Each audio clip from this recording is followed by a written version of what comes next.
Psaume 34, verset 5, version parole de vie. J'ai cherché le Seigneur et il m'a répondu, je n'ai plus peur de rien. Bonjour et bienvenue dans le Célib Talk, l'espace d'édification et de réflexion pour les célibataires. Et à l'occasion de cet épisode, j'aimerais aborder le sujet de la peur vis-à-vis des relations lorsque l'on est célibataire. Pour moi-même l'être, célibataire actuellement, la peur est un défi coriace que Dieu aide à triompher. Combien même nous sommes enfants de Dieu, la peur, lorsqu'elle n'est pas traitée, crée des blocages, des forteresses qui entravent l'accès aux bénédictions de Dieu et nous détournent même de sa volonté. Voici quelques exemples de conséquences de la peur. La peur influence et conduit à des choix qui ne sont pas ceux de Dieu. La peur biaise la vision et nous détache des promesses de Dieu. La peur rend indisponible émotionnellement.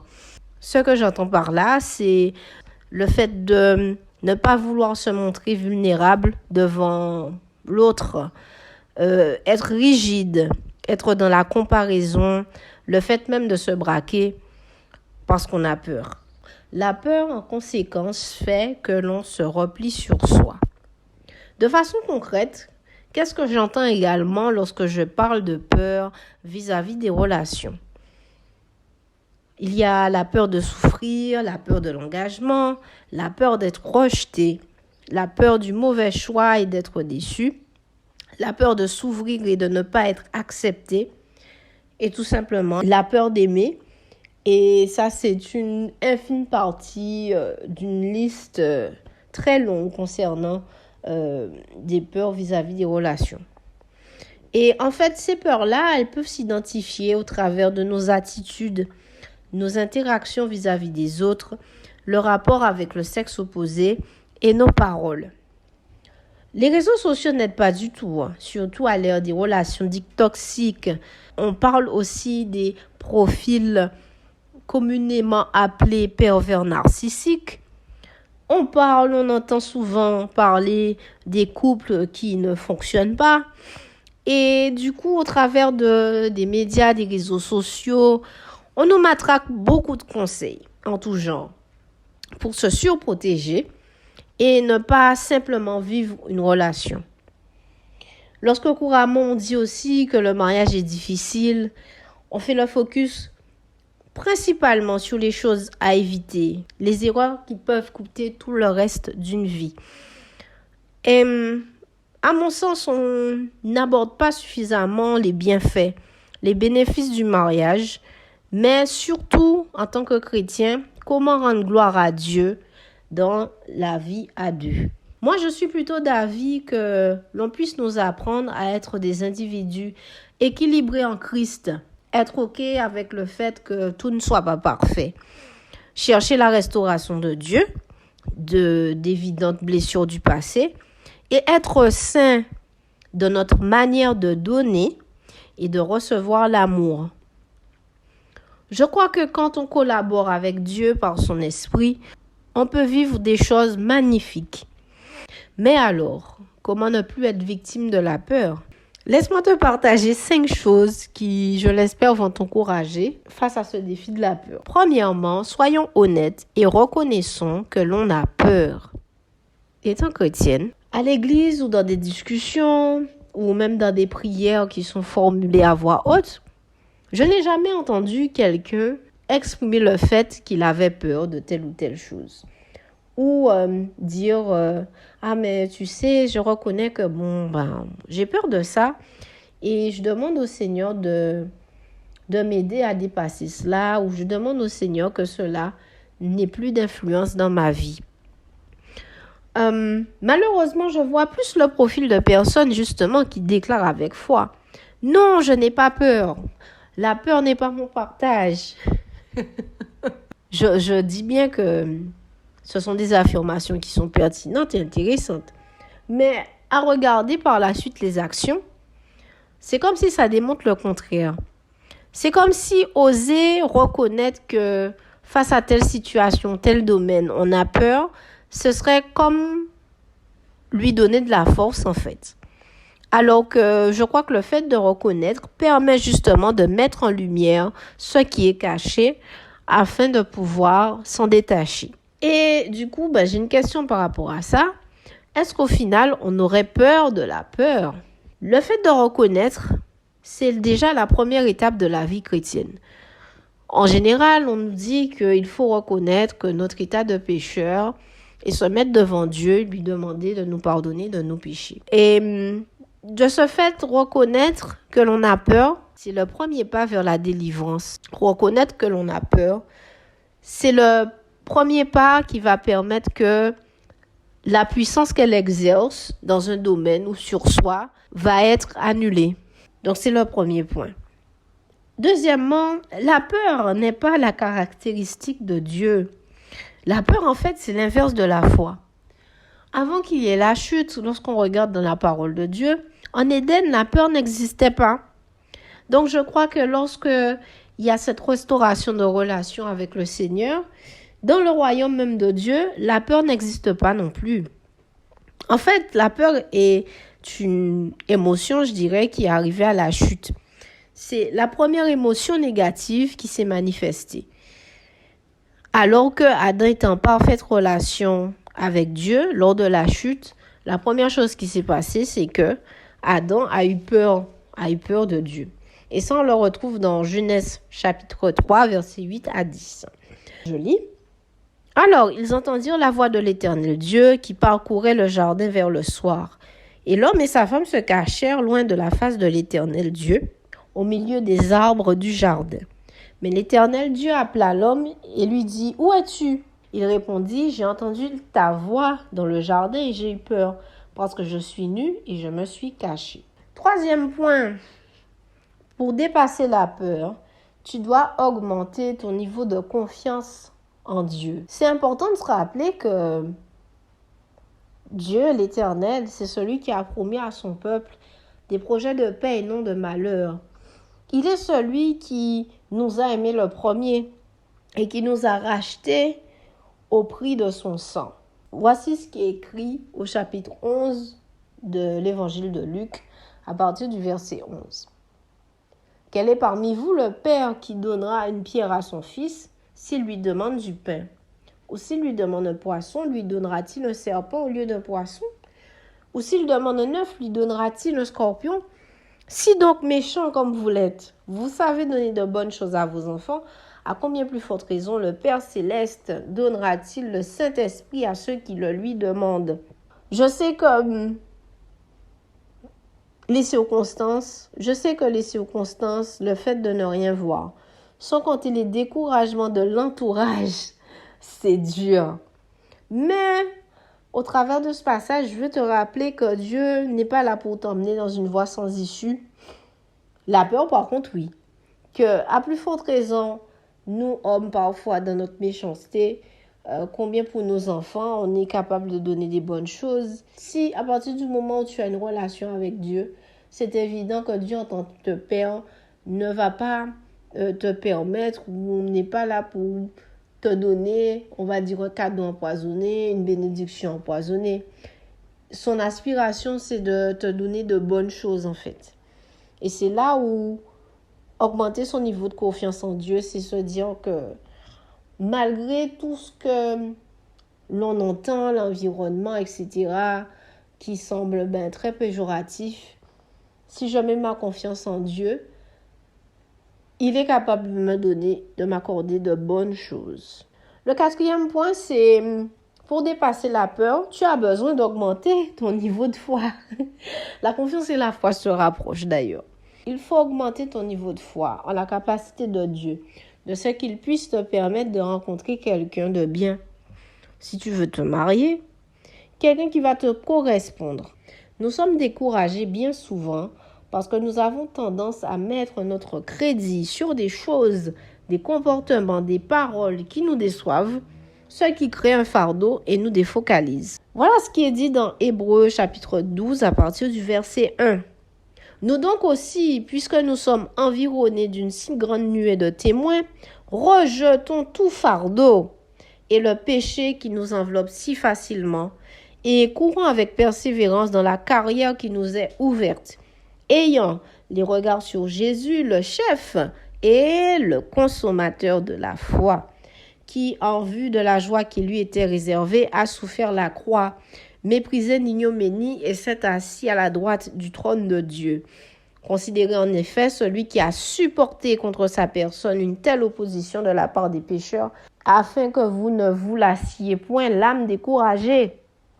Et ce verset-là, Dieu m'a permis de tomber dessus très très récemment parce que justement, il y avait une période où j'ai été très découragée par des frères et sœurs par rapport simplement au fait que je sois célibataire pour le moment. Et du coup, qu'est-ce que ce passage nous dit? Tout simplement, c'est de rejeter tout fardeau. Rejeter tout fardeau, toute chose qui nous alourdissent, que ce soit les comportements, des paroles. Ne pas garder ça dans le cœur. Et d'avoir focus, en fait, Jésus, qui est le consommateur de la foi. Ouais. Donc ça, c'est très encourageant. Et que lui-même, il a supporté une opposition de la part des pécheurs. Et des fois, par rapport au célibat, on subit des oppositions. On subit des remarques, des paroles, des attitudes, des comportements qui découragent, qui peuvent blesser, en fait. Mais l'idée, c'est d'avoir le focus sur Jésus, en fait. Parce qu'il y a une course à remporter. Ça, c'est le plus important. Et si lui, il a pu le supporter, étant disciple du Maître, nous aussi, nous devons supporter et persévérer. Et comme on l'a vu précédemment, Dieu n'est pas là pour nous donner un cadeau empoisonné, bien au contraire. Ce qu'il veut, c'est notre bonheur. Ce qu'il veut, c'est que l'on soit heureux et que l'on soit en paix, en fait, qu'on demeure dans la paix. Donc, à chaque fois que ton cœur est inquiet, retourne à la parole de Dieu et ses promesses. Combien de choses dans la vie, je ne sais pas, toi qui écoutes, quel parcours que tu as avec le Seigneur, mais combien de choses que Dieu peut t'avoir promis, certains peut-être se sont déjà réalisés. Donc, quel serait l'intérêt de Dieu de changer en fait? Donc, si par rapport à ce domaine, tu as une espérance, tu as une attente, la Bible nous dit bien que Dieu ne change pas. Donc, il est capable aussi d'agir dans ce domaine. Éphésiens 3, verset 20 nous dit que « Or, à celui qui peut faire par la puissance qui agit en nous, infiniment au-delà de tout ce que nous demandons ou pensons, à lui soit la gloire dans l'Église et en Jésus-Christ, dans toutes les générations, au siècle des siècles. Amen. » Au-delà de tout ça, ce qui compte, c'est la gloire de Dieu. Verset 21, « À lui soit la gloire dans l'Église et en Jésus-Christ. » Ce qui compte, c'est la gloire de Dieu. Si ce à quoi tu aspires, c'est pour ta propre gloire, tes intérêts, tes envies, dis-toi que Dieu ne va pas s'impliquer dans cela. Et c'est pour ça que je t'encourage aussi, certes, d'avoir la foi en ce que Dieu peut faire, accomplir, mais c'est de checker aussi ses motivations. Si tu réalises juste ici que tes motivations, dans le cas échéant, par rapport au mariage, n'étaient purement tournées que vers toi ou pour pouvoir faire plaisir à la famille, à l'entourage, même à l'église. Non, je t'encourage à te repentir et reprendre la route avec Dieu. Parce que la Bible nous dit aussi que si l'Éternel ne bâtit la maison, s'il n'est pas la fondation d'un projet, d'une chose, la personne qui construit en vain. Donc, il y a plus de bénéfices en fait à construire avec Dieu, à ce que ce soit lui en fait l'initiateur, ce soit lui l'architecte du projet. Et donc, pour sa gloire, Dieu peut réellement faire des choses extraordinaires. Alors, point numéro 4. C'est le dernier point. Point numéro 4. Nous avons besoin d'être comblés par Dieu, célibataire. Nous avons besoin d'être comblés par Dieu. Remontons au verset 16 de Éphésiens chapitre 3. Voici comment Paul priait. Il a demandé à Dieu qu'il donne aux disciples, je cite, « selon la richesse de sa gloire, d'être puissamment fortifiés par son esprit dans l'homme intérieur, en sorte que Christ habite dans leur cœur du coup par la foi, afin qu'étant enracinés et fondés dans l'amour, qu'ils puissent comprendre avec tous les saints quelle est la largeur, la longueur, la profondeur et la hauteur, et connaître l'amour de Christ qui surpasse toute connaissance, en sorte qu'ils soient remplis jusqu'à toute la plénitude de Dieu. » Et à mon tour, ma prière pour toi, c'est que durant ces temps de célibat, que Dieu te fortifie puissamment, que tu sois enraciné et fondé dans l'amour et que tu reçoives une compréhension puissante, une révélation forte de l'amour de Dieu à ton égard. Et la volonté de Dieu, c'est que nous soyons remplis de toute la plénitude de lui. Quand j'ai cherché la définition de plénitude, c'est l'état de ce qui est à son plus haut degré de développement, qui est dans toute sa force, son intensité, intégralité. En synonyme, on a épanouissement, maturité, bonheur, contentement, abondance. Et c'est wow dans ce passage-là, en fait. Plus on va connaître l'amour de Christ, plus, en fait, ça va nous remplir jusqu'à atteindre un niveau de contentement, de bonheur, d'épanouissement, en fait, qui va faire en sorte que on ne sera plus amené à subir la peur. Pour revenir au sujet, on ne sera plus amené à subir le manque. Quand on est totalement comblé de Dieu, on ne subit plus la solitude ni le rejet et autres. Pour aller plus loin, cela me fait réfléchir. Pour aller plus loin, si nous rencontrions un nombre important de célibataires chrétiens qui atteignent ce niveau de plénitude, remplis donc jusqu'à toute la plénitude de Dieu, comme dit la parole, je crois que ça changerait la manière dont on percevrait les célibataires, à l'église entre autres, et le célibat de manière générale.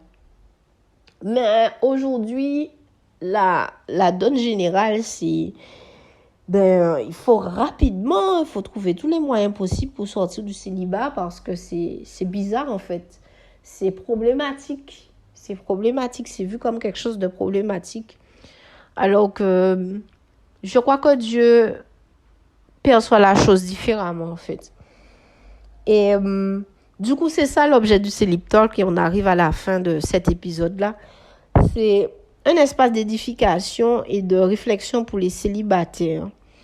Et l'objectif est de partager des clés pour voir et vivre le célibat autrement, mais surtout à la manière de Dieu.